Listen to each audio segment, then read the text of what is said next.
Hey, good morning. Hope everyone's having a good Monday morning. Well, all are one. World Assemblies of God and Global Concert and Prayer. That's what we're going to look at today because there's a lot to understand. And I just want to be very clear and I want to give grace because as many of us have gone into the world and lived a life with the world at some point, there were many others that studied the Word and stayed on the narrow path, and they became pastors and leaders in the churches. And I just want to make that clear that we are not fighting against flesh, that this is a spiritual battle. So whenever I bring up people, we need to pray for them and pray that we all repent and understand that there's a lot of deception going on right now in this world. So, as I've said that, I want to first start off by saying that Mike Winger went over the entire investigation of Ravi Zachariah. You ought to look at it to understand if you still have your doubts about what happened. Very interesting, and he went into depth. It is over an hour long, but well worth listening to if you still are not sure. And this is the reason why we do what we do, because we have our doubts and we have to keep each other on check, right? We need to keep and hold each other accountable. So when I see this in Facebook, this is where it all began. I do know the pastor on the right fairly well, and I know he is a man of God. They're both pastors in the church. I just don't know the other one as well. But I just want to say that this is not against him and not against them. This is just to understand more of what is going on and why I think that they need to hear and understand. Because when I see these kind of pictures like this, I understand that they have been deceived and they don't even realize it. And my heart breaks, and I just want to get them to realize exactly what is going on and why they cannot trust the men that are above them telling them the direction they need to be going. But research everything for yourself. As I tell everybody always, don't even trust me, because we cannot be one with the world or else the Father is not with us. Okay, so let's first look at their logo. Looks quite similar, doesn't it? My opinion is yes. But this is only the tip of the iceberg. So let's just keep going. There's a lot to look at. So Tellus is joint with all these organizations here in Finland. I'm only going to look at them briefly because there's so much that I need to show you. So Avain Media means key media, okay? So those are the things I see when I saw that name. Showing up the peace sign, sure, it means peace, but it's many other things too, and we understand that. Then I noticed the tell us, how the T is within the circle. I thought of the two-ball triple tau, or the two-ball cane is where I first started thinking of it, but it's called the triple tau. But anyway, FIDA is a second-hand shop. You know, why they said treasures of everyday life, well, this is not our world. But I'm not going to go into detail, like I said, but they are clearly joint with the THL. They're following all their guidelines. They've clearly said that in all their sites. I'm not going to go into that either, but I'm going to give you a link where you can see that the Nordic Pentecostal leaders have issued a joint statement calling for a healthy attitude towards what's going on. And the Pentecostal leaders also say that they will be taking this thing when it's their turn. Now, I agree with Dr. Lorraine. Pastors are paid to follow orders. All churches have been infiltrated by the 33rd degree Masons. Absolutely. And I want to make it clear, no, I don't trust anyone fully. Absolutely not. And I do have my concerns that why she would be on Yana Ben-Nun's show, because I understand who they are on Israel News Live and my view on them. But again, it's not about these two right here, but I just wanted to make that clear from my other video. So for all the pastors that still are wondering, you really need to see this video from Leland Jones. They're trying to take away your God gene. I'm only going to show a very short clip. Next we hear from Dean Hammer, who's the author of The God Gene and the VMAT2 and its relationship to brain activity and spirituality. So if indeed spirituality is the series of chemical reactions in the brain, and if it can be enhanced by certain types of drug, then naturally it follows that it could be inhibited as well, because for every activator there must be an inhibitor. And so I could easily imagine that under the right circumstances, the right stimuli or the right drugs or the right inhibitors might have some effect on a person's spirituality.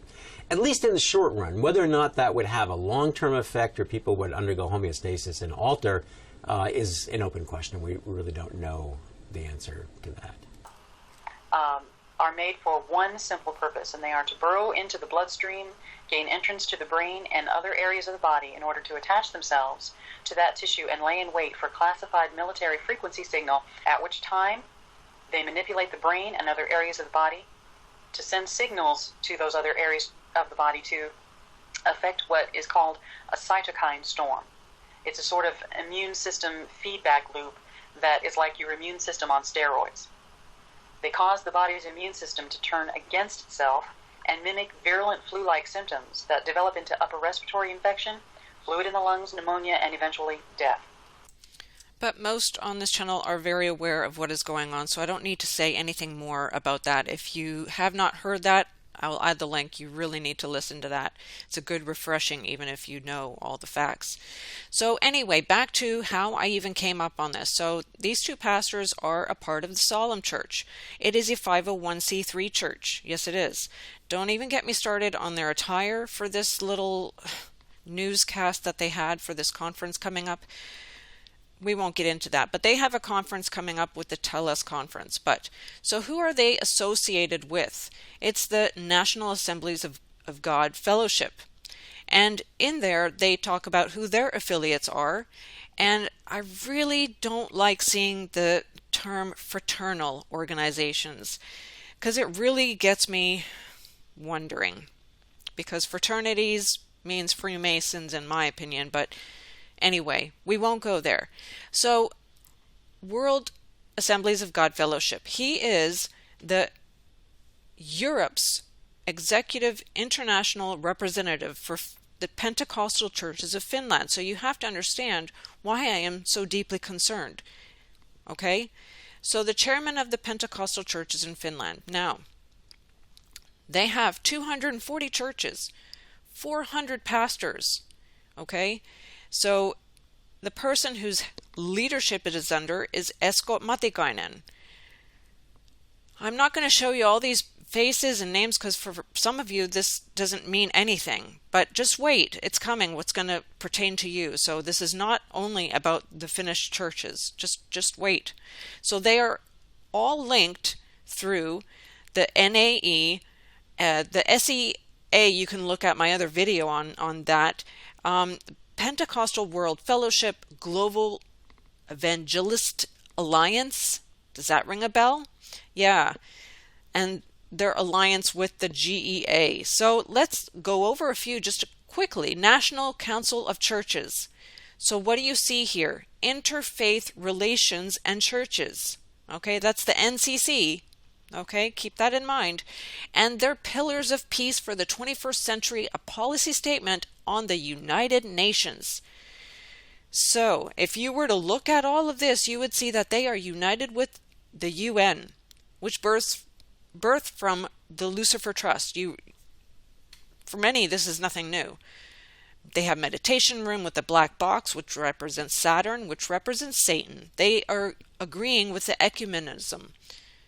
The United Nations is linked to many organizations, but most, of course, at the top is WHO.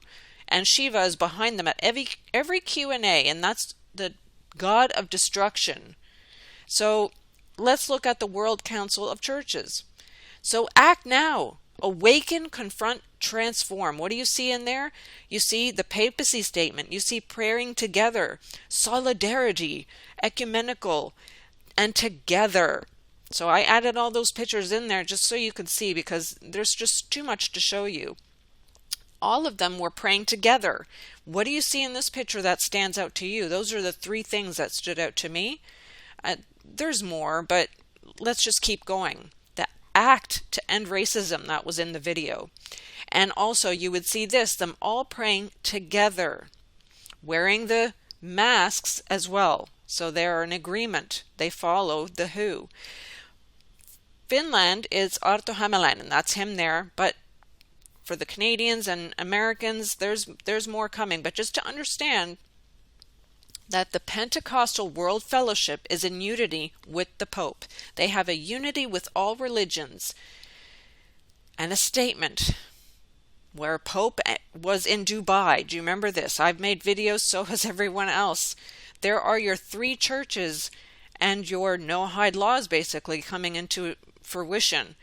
And Empowered is joint with this. There's the Kalanda, there's Cindy Jacobs, there's just so many others. I don't even have time to go over this.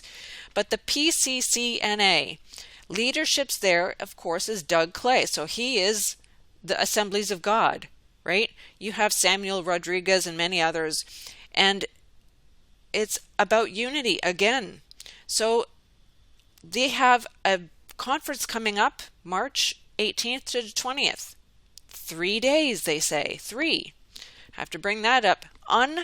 Unlimited. So who are their head spokespeople? Dr. George O.W. and Reverend Dominic Yao. I probably mispronounced that, but at the top, your eyes will see this and you will say, the Lord be magnified beyond the border of Israel. So are they still Zionists, is my question. Well, I see the A and the G, but let's just watch a short clip, okay? Right here. With the coronavirus ravaging in the different countries of the world, the Assemblies of God believers have a role to play as we come together. Prayers. The Assemblies of God believers have a role to play as we come together. Prayer is so vital, and I'm asking all of our Assemblies of God churches, 377,000 churches and 70 million believers all over the world to join in prayer. Come and join me from March 18th to the 20th in this global concert of prayer. If you're a believer, follow us on the social media right now, and as you do so, get yourself ready, and I'll see you there. God bless you. Even that last ting in there really bothered me. I don't know about you guys, but so what did I notice? Well, I didn't show you the clip, and I don't think it was in that, but they are pro-V basically. But watch the entire clip. In that clip, they also had this number show up. Well, 73, 88, 33, those were the last numbers there. But of course you think I'm stretching, so let's just stick to the facts. Unlimited, trust is critical, arise. Assemblies of God have a role to play. What role? Is it theater? And 377,000 churches with 70 million believers. Global concert of prayer. Is it a concert? Is it a prayer service? What is it? To me, it just looked like another typical Hillsong little get-together. But okay, maybe I'm just being harsh. But please watch the video and see what you see.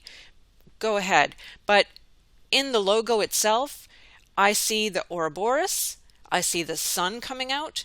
It's unlimited. It's the N. Look at the N. And I was really thinking, okay, as above, so below in a sense. And also just watching Enter the Stars really got me to thinking of this. Yes, it's twisted, it's turned, but it's the same thing. And it's from The Wizard of Oz.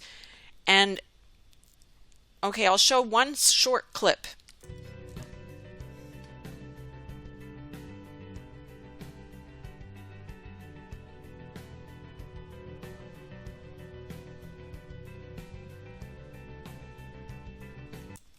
So there's many different things that I don't have in that short clip for you to understand.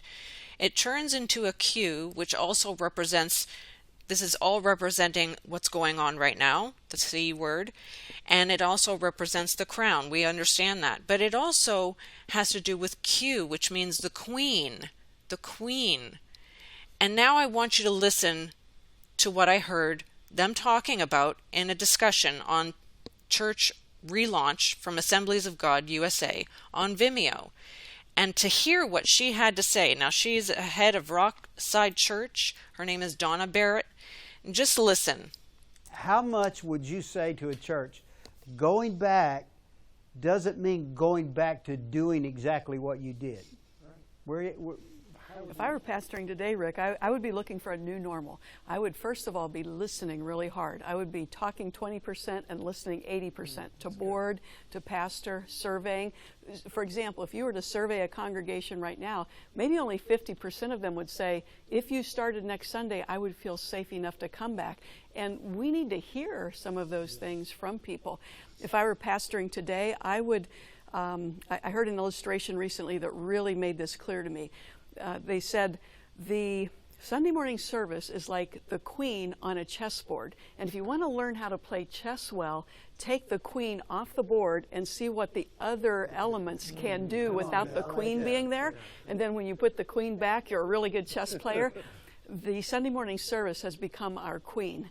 And it's been removed, not by anything we voluntarily did. We've been forced to remove it. So look and see, what else do we have to work with? Discipleship, small groups, a home-to-home ministry. So thank you again to Enter the Stars for talking about that. Whether you put those two together or not, that's what I'm seeing. And to see how much she just used the okay every time she said something, my goodness, you need to watch that and rewatch that. But many things that I heard in here.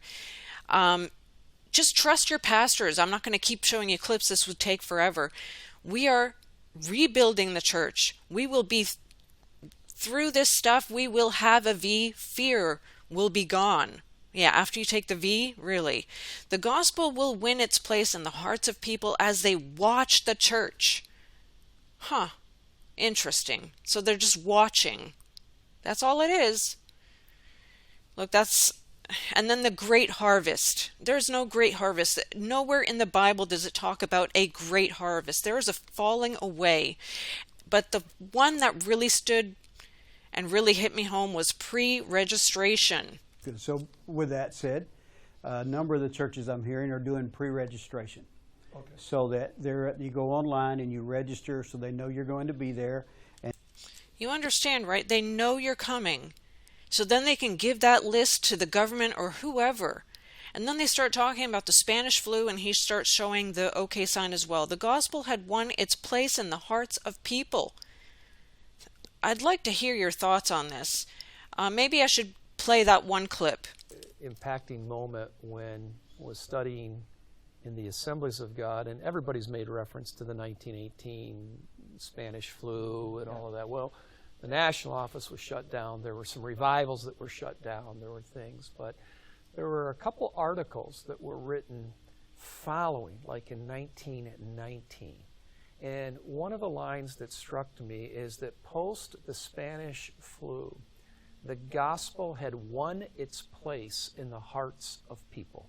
Mm-hmm. And that phrase just resonated. I pray as we come out of this that the gospel will win its place in the hearts of people, those visitors, that 10% that come and said, we're open. Those who've been scared and out of fear, they're now turning towards faith and turning towards the church because they don't want to go through this pandemic without some sort of, do we have divine intervention, divine protection? So my prayer is that whatever your expression of ministry would be, that the gospel will win its place in the hearts of people. I really hope that he means that Jesus has found his place in the hearts of people. I'm sure that's what he's meaning, but I just want your opinion. But please go listen to that and the entire thing, as well as the last question and things that they were comparing, and the Jewish people going into the wilderness, and the style of worship went with them. They left the ways of Egypt behind. Is it possible that this is a spiritual dynamic shift, that we're about to move into a new move of God? I don't know. So many things. I mean, and then they even mention a great awakening with a new method. What kind of method are you thinking of? He says taking away the church, or a great awakening. Look, I have my concerns, but please go listen to that entire thing and just look at their hand signals. Listen to every word they have to say, because I am very concerned right now. I see many things, as well as the hand signals in this clip and another clip. And so I don't have time to go over that. This would take probably an hour long. But just realize that even in their statement, recommended speakers has 33 members. Wow, they couldn't find like 2 more or a few more or a few less. They had to find 33. Just unbelievable. And by the way, they muted my song on my last video in case you were wondering and in case you've watched recently. Look, all I'm saying is remember to follow Jesus and not pastors, because right now they have all joined with the papacy. For the time will come when men will not put up with sound doctrine. Instead, to suit their own desires, they will gather around them and a great number of teachers to say what their itching ears want to hear. I'm not saying that all these pastors are doing that, but I'm just saying that do not be one with the world, church, pastors, or even with science right now. Research everything and know who they are linked with and all the avenues of their alliances. My guess is that when you know who they're linked with, or who they are linked with after you look at who they're linked with, you're going to walk away from the churches. Be one with God, one with Jesus. Accept Jesus in your heart and follow him. Being in a church right now, I do not suggest. Rather, turn to the one that loves you and can heal you. But this is my thoughts and what I found. I hope you really listen carefully and do your own research to understand. In my opinion, all churches have been infiltrated, especially the 501c3. God bless. Take care. I'm going to be on less though today, or this week, I'm sorry, because my daughter is on a ski break for the whole week. So I might get 1 or 2 out there this week, but I'm going to do my best. God bless. Have a great day and a great week. Till next time.